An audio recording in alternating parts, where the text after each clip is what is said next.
What's up guys, I just wanted to make a quick video on how to farm out Enzo. Since I dropped a video the other day about code analyzers, I figured this would be a good idea, so let's get right into it. So there's a few reasons you might want Enzo.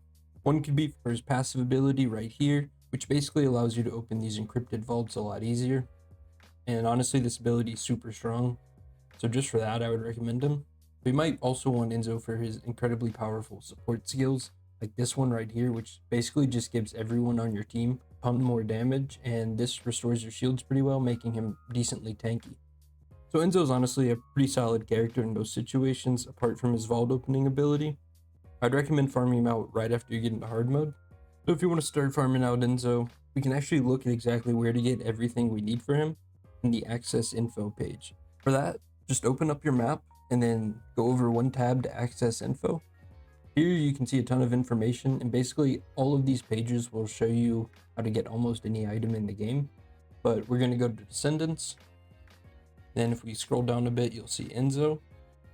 So here we can see every single resource we're going to need for Enzo in order to craft him.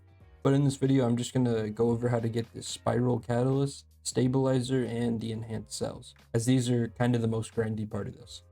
So first, the enhanced cells, we're just going to go to acquisition info, and then a page that looks something like this will pop up.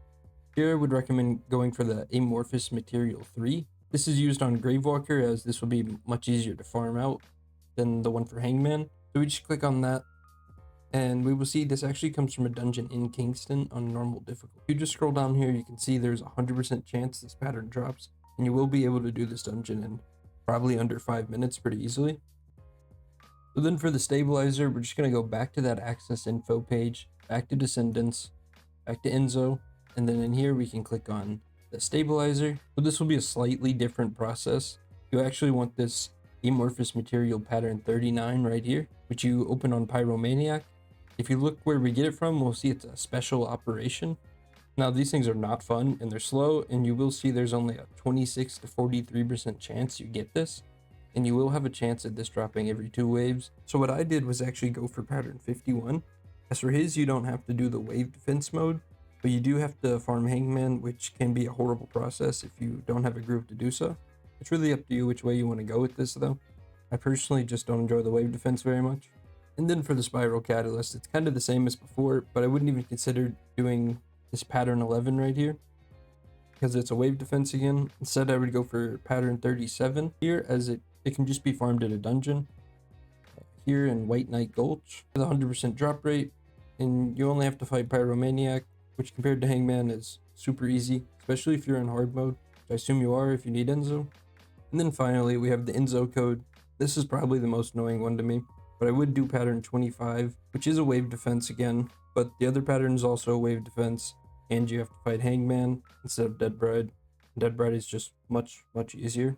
So you could also do these void fusion reactors, but they're kind of a process, and I think probably more time consuming, but I'm not positive on that. But all the other resources here aren't actually that hard to get, and there's a solid chance you already have most of what you need. But if you don't, you can do the same process and look exactly how to get them and go farm those out yourselves just by going to acquisition info here. And for me, you can see it's F. It might be different on Xbox or PlayStation, but it's really not that bad of a process.